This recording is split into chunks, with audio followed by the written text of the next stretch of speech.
जी अस्सलाम वालेकुम। आज जो हमारा टॉपिक है वो है चैप्टर नंबर 6 की एक्सरसाइज। इसकी ट्रांसलेशन और एक्सप्लेनेशन हमने कर ली थी, तो आज ज़रा हम इसकी एक्सरसाइज देखते हैं। सबसे पहले देखते हैं हम इसके सिनोनिम्स। मीनेस, मीनेस किसको कहते हैं? किसी भी चीज़ के डेंजर को, ख़तरे को कहते हैं, किसी चीज़ की खतरा वगैरह जो भी उससे नुकसान हो सकते हो। ट्रिमेंडस किसे कहते हैं? ट्रिमेंडस का मतलब होता है बहुत बड़ा, शानदार, ह्यूज या मैसिव। उसके बाद है इल्लीसेट।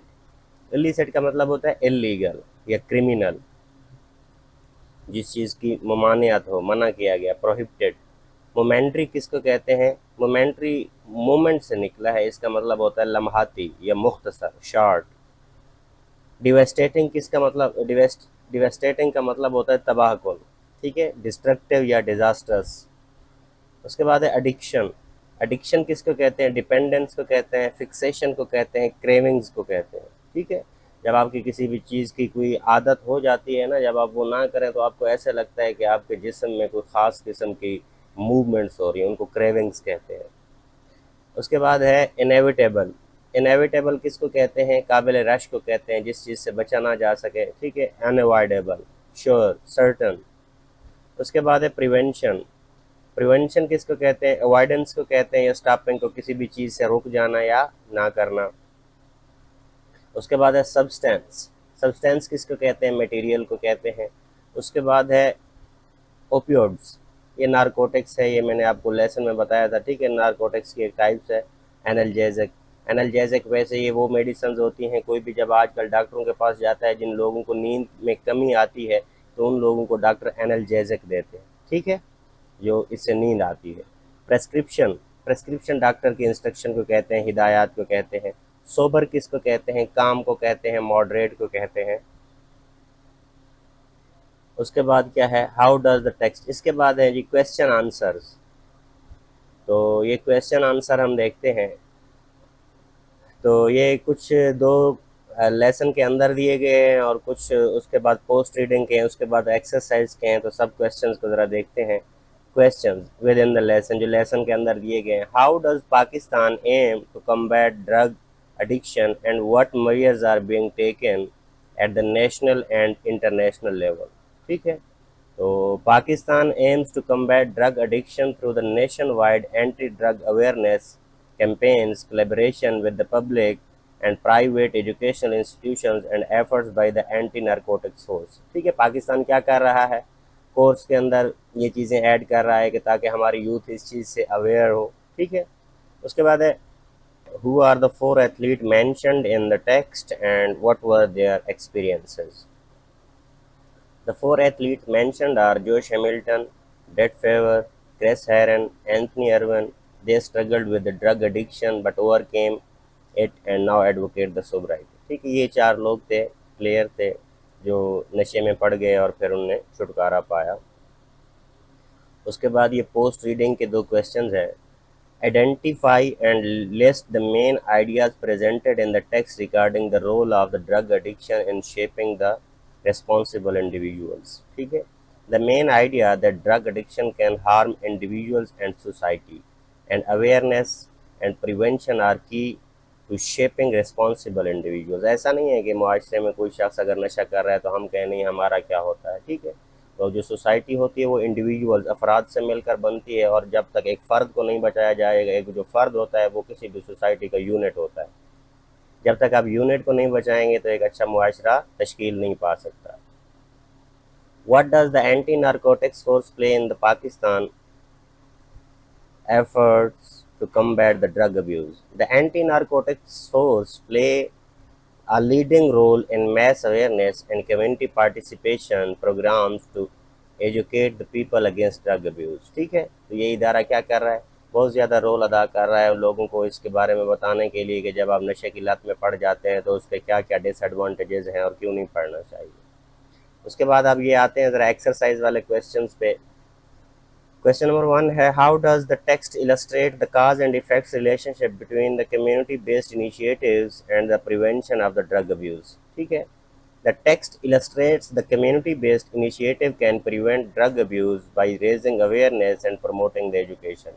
जब तक हम सोसाइटी को इस चीज़ की एजुकेशन ही नहीं देंगे, हमारी सोसाइटी को ये पता नहीं चलेगा, हमारे यूथ को, कि नशे में नहीं पड़ना है, इसके क्या क्या हार्म्स हैं। ठीक है, उसके बाद एक question number 2, write the causes and effects of the substance abuse among the athletes as illustrated in the text, drawing insights from the personal journeys of the individuals.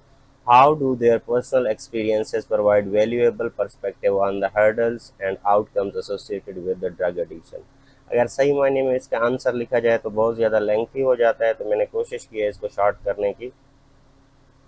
Substance abuse among athletes can lead to the addiction, health problems, and career loss. Personal experiences of athletes show that the addiction can be overcome with the support and treatment. ठीक है, तो पहले तो athlete वो चीज़ें लेते हैं, जैसे एक एथलीट के बारे में हमने पढ़ा था कि उसे इंजरी हो गई थी, वो दर्द के लिए, दर्द को भुलाने के लिए पहले वो लेता था, उसके बाद उसे एडिक्शन हो गई। ठीक है, तो ये सारी चीज़ें इसमें आती हैं।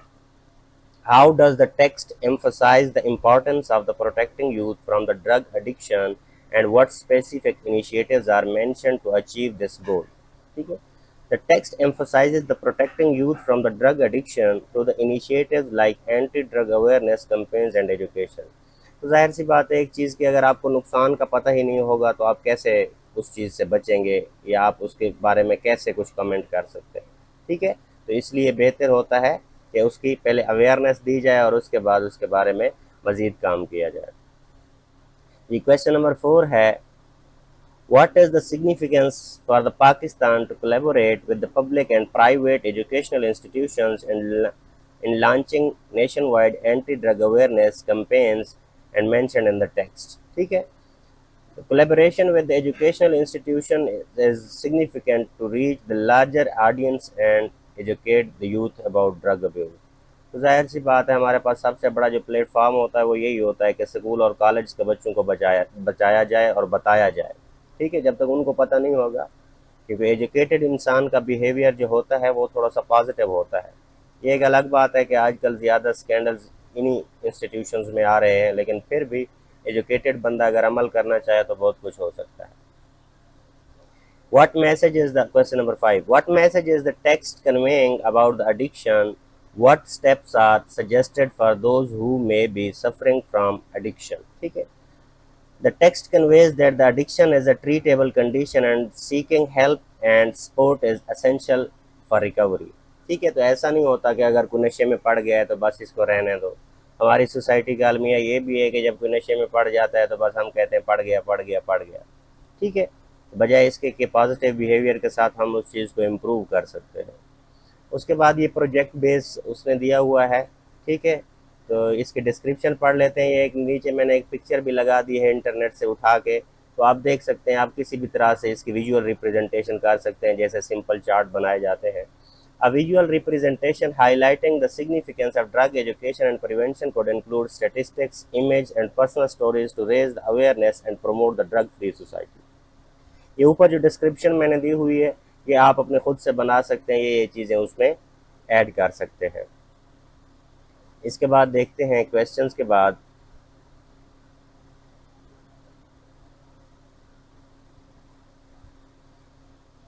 इसके बाद पेयर वर्क है, ये आपका क्लास वर्क है, ग्रुप एक्टिविटी है।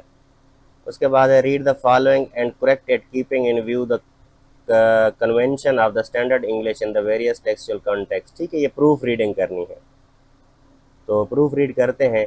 It was the best of the time, it was the worst of the times. ठीक है, तो इसको एक एक सेंटेंस बना लें। It was the best of the times, इसके बाद कॉमा लगा लें। It was the worst of the times, इसके बाद फुल स्टॉप लगा लें।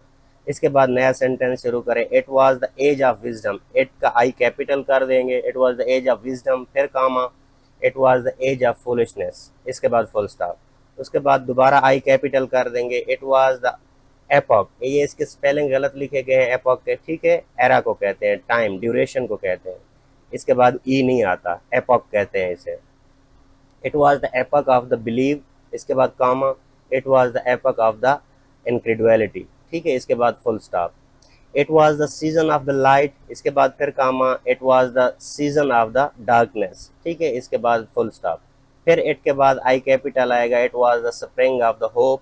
ठीक है, उसके बाद फिर comma. It was the winter of the despair, we had everything before us. ठीक है, उसके बाद फिर फुल स्टॉप आएगा, उसके बाद वी का डब्ल्यू कैपिटल आ जाएगा। We had nothing before us, we were all going direct to the heaven.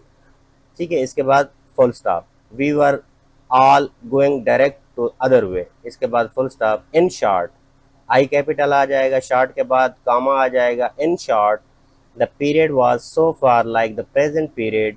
ठीक है, इसके बाद दैट आया हुआ है तो दैट के साथ कामा नहीं लगता। ठीक है, तो ये कामा खत्म कर देंगे। That some of its noisiest authorities insisted on its being received। ठीक है, इसके बाद भी कामा नहीं आएगा रिसीव्ड के बाद। फॉर गुड और for evil in the superlative degrees of comparison only, evil के बाद भी ये कामा नहीं आएगा जी। इसके बाद देखते हैं, ये ड्रग एजुकेशन है, इसने पैराग्राफ दिया हुआ है। ठीक है, इस पैराग्राफ को आपने पढ़ना है, नीचे आपने इसको हाईलाइट करना है। ये जो मेन पॉइंट है मेरी समझ में आते थे, इनको मैंने क्या किया है, अंडरलाइन किया है और सही मायने में इसको मैंने इधर लिख दिया है। ठीक है, ये पैराग्राफ किस चीज़ से रिलेटेड है, drug addiction and it's impacts के बराबर है। तो refusal and peer pressure, refusal and peer pressure क्या होता है, समटाइम दो इंसान अपने दोस्तों के साथ बैठा होता है, वो अगर नशा वगैरह कर रहे हों तो वो अगर आपको इनवाइट करते हैं तो आप मना नहीं कर सकते। ठीक है, तो वो कहते हैं कि रिफ्यूज़ल होना चाहिए पेयर प्रेशर में। उसके बाद है रिस्की सिचुएशंस। तो सबसे पहले हमारे बच्चों को रिस्की सिचुएशंस भी पता होना चाहिए कि अगर इसके कितने ज़्यादा रिस्क हैं। उसके बाद है एडिक्शन, आदत होती क्या है, आदत जब पड़ जाए तो उसके बाद क्या क्या मामलात हो सकते हैं, तो ये हमारे बच्चों को पता होना चाहिए।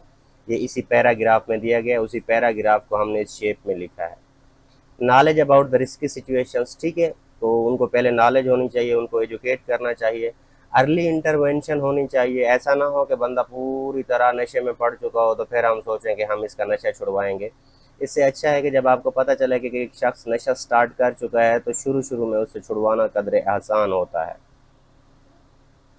उसके बाद है give an account for the memorable event. हाँ, ये आपने किसी भी अपने इवेंट का बताना है, जो आप कहीं ट्रेवलिंग पे गए हों या कहीं गए हों। अगर आप लोगों को समझ ना आ रही हो तो आप कमेंट में मुझे बताएंगे तो मैं इसके बारे में बता दूंगा।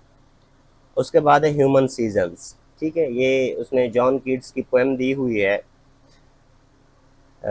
4 seasons fill the measure of the year, कि ये जो 4 मौसम हैं ये एक साल को मुकम्मल करते हैं, साल के पैमाने को मुकम्मल करते हैं। There are 4 seasons in the mind of man, इंसान के ज़हन में भी यही 4 मौसम होते हैं। He has lusty spring. ठीक है, लस्टी पैशनेट को कहते हैं जज्बात, जिससे हमारे, आप देखें कभी भी आप पोएट्री पढ़ते हैं तो उसमें सबसे ज़्यादा बहारों का ही तज़किरा आपको मिलता है। When fancy clear, fancy imagination ख्याल को कहते हैं। Takes in all beauty with an easy span. ठीक है, तो ये सारी चीज़ें हम खूबसूरती को लेते हैं और हमें ऐसा लगता है कि ये टाइम पीरियड बहुत अच्छा है बहार वाला। He has his summer when luxuriously springs on it cud of youthful thought he loves. Luxuriously का मतलब क्या होता है, इंजॉइंग। कड किसको कहते हैं, च्यूइंग्स को कहते हैं, कोई चबाई हुई चीज़। जिस तरह गाय भैंस जुगाली करती है ना, तो वो उसको क्या कहते हैं, कड कहते हैं, जो जो च्यू कर रही होती है, चबा रही होती है। ठीक है, उसके बाद कहता है कि आप जितना भी कर लें, समर आता है उसके बाद आप उसको भी इंजॉय करते हैं। Springs on it cut. अब समर को ये कैसे, अब हमारा समर तो हमें बाहर ही नहीं निकलने देता। ये यूरोप के समर की बात हो रही है। जैसे हमारे यहाँ सर्दियों में धूप निकलती है तो हम उसके लिए तरस रहे होते हैं, तो समर उनके यहाँ इतना बर्फ़बारी होती है जैसे हमारा सर्दियों में सूरज निकलता है, उनके यहाँ जब उतना सूरज निकलता है तो उनका वो समर होता है। ठीक है, तो इसके बाद है to ruminate and by such dreaming high. ठीक है, उसके बाद कहता है कि इंसान इस तरह से ये चीज़ें ख्याल करता है। ठीक है, इसने मेटाफोरिकली कहा हुआ है। ठीक है, रूमिनेट का मतलब भी चबाना होता है। तो सच ड्रीमिंग हाई, और उसके बाद हम ख्वाब देखते हैं। इन nearest on to heaven quite कोव्स। कोव्स किसको कहते हैं, स्मॉल, किसी रहने की जगह, सायादार जगह को कहते हैं, लेकिन यहाँ इस पोएम में इसका मतलब है पीस, अमन व अमान। His soul has in its autumn, और ख़िज़ा में उसकी, फिर हम देख लें जर्द पत्तों के लिए हम पोएट्री इस्तेमाल करते हैं। व्हेन हिज विंग्स, जब उसके पर, ही फोल्ड्स क्लोज। ठीक है, ये फरलेस जो लिखा हुआ है इसका मतलब है fold. Contented so look on mist in idleness to let fair things. ठीक है, उसके बाद हम बादलों वगैरह को देख के भी कैसे खुश होते हैं, गर्मियों में अगर बादल आ जाए तो हमें कैसा लगता है। Pass by unheeded as a threshold brook, brook किसको कहते हैं? चश्मे को कहते हैं, ठीक है, नदी नाला छोटे मोटे दरिया को कहते हैं जहाँ से पानी निकल रहा हो। Pass by unheeded as a threshold brook, he has his winter too of pale misfeature, ठीक है, मेस फीचर का क्या मतलब होता है? दिस स्टार्ट, फिर हम चीज़ों को बढ़ा चढ़ा के भी पेश करते हैं। Or else we would forgo his mortal nature, ठीक है, फोरगो का क्या मतलब है? गो बिफोर, पहले से चले जाओ। उसके बाद इसके नीचे क्वेश्चन दिए हुए हैं, क्वेश्चन के आंसर मैंने इधर लिखे हैं। पहले तो ये पोएम हो गई। इसका पहला क्वेश्चन है, after reading the poem human season analyse its original patterns and highlight the following aspects in your notebook, ठीक है, तो ये मैंने बिल्कुल शॉर्ट करके लिखा है। ओरिजिनल पैटर्न्स, ठीक है, अब पैटर्न क्या है? ओरिजिनली पैटर्न है, साल में हमारे पास 4 मौसम होते हैं तो उन्हीं की वो बात कर रहा है। सर्कुलर स्ट्रक्चर, जब साल के 4 मौसम है, जब 4 मौसम कंप्लीट हो रहे हैं तो वो एक सर्कल बन जाता है, वही चीज़ें फिर साल के इर्द गिर्द तवाफ करने लगती है, ठीक है, वही सेम चीज़ें। Season representing life stages, metaphor and imagery, ठीक है, ये किस किस तरह से उसने बयान किए हुए हैं। उसके बाद क्वेश्चन नंबर 2 है, आइडेंटिफाई एनी लिस्ट और sequence of the ideas events within the poem, describe how they contribute to its structure and meaning, ठीक है, वो कैसे कैसे करते हैं। लिस्ट और सीक्वेंस किसका? सीजन है, स्प्रिंग टू विंटर की बात हो रही है, representing life of the stages हो रही है कि कैसे पत्ते पैदा होते हैं दरख्तों में, आटम में कैसे ख़त्म हो जाते हैं, showing the progression and the cycles, ठीक है, कि वही मौसम बार बार कैसे रिपीट होते हैं एक साल में। उसके बाद है 3, question number 3, explore the cause and effects relationship presented in the poem, how they shape the narrative और मैसेज, ठीक है, काज एंड इफेक्ट क्या है? Time passing leads to the changing life stage, reflection leads to the appreciation, ठीक है, वो जैसे कहते हैं कि कोई मंजर सदा, हर ताल्लुक मुसाफर, कोई मंजर सदा नहीं रहता, हर ताल्लुक मुसाफराना है। अगर आपके पास गर्मी है तो वो गर्मी नहीं रहेगी, अगर आपका कोई अच्छा दोस्त है तो वो अच्छा नहीं रहेगा हमेशा, अगर आपका बुरा वक्त आ गया तो वो भी हमेशा नहीं रहेगा, ठीक है। Investigate if there are elements of the problem solution within the poem and explain their significance to the overall theme or the message of the work. Problems and solution क्या है? प्रॉब्लम मोर्टेलिटी है, ठीक है, mortality की कमी है। Solution क्या है? Appreciate and accept each life stage. ऐसा नहीं है कि आप बचपन में अगर खुश थे तो आपको लगता है कि अब भी हमें वही बचपन वाली लाइफ चाहिए, नहीं, इंसान को फ्लेक्सिबल होना चाहिए, चेंजेस को एक्सेप्ट करना चाहिए। Only the change is permanent in this temporary world, ठीक है। अलामा इकबाल कहते हैं कि सकून व हाल है कुदरत के कारखाने में, सबात एक तगैर को है ज़माने में। अलामा इकबाल की माशाल्लाह जो उर्दू थी वो इंग्लिश से ज़्यादा टफ थी। सबात एक तगैर को है ज़माने में, ठीक है, सबात किसको कहते हैं? परमानेंसी को कहते हैं, कोई भी चीज़ परमानेंट हो। तो only the change is permanent in this temporary world, इस जहान में हर चीज़ फ़ानी है, हर चीज़ ख़त्म हो जाएगी, लेकिन ये जो चेंज है, ये तब्दीली है, ये कभी ख़त्म नहीं हो सकती। तो आपने इस तब्दीली को एक्सेप्ट करना होगा, अगर आप इसको एक्सेप्ट नहीं करते तो आप बहुत पीछे रह जाते हैं जी। इस पोएम के बाद है investigate if there are elements of the problem solution within the poem, ठीक है, ये आपको नीचे एक पैटर्न दिया हुआ है, look at the advertisement below, prepare anti drug, पे वही चार्ट वगैरह आपने बनाना है। होपफुली आप लोगों को समझ आई होगी। अगर आप लोगों ने इस चैनल को सब्सक्राइब नहीं किया तो सब्सक्राइब कर लें ताकि आपको वीडियोस मिलती रहे, और अप्रिशिएट ज़रूर किया करें। Thank you so much.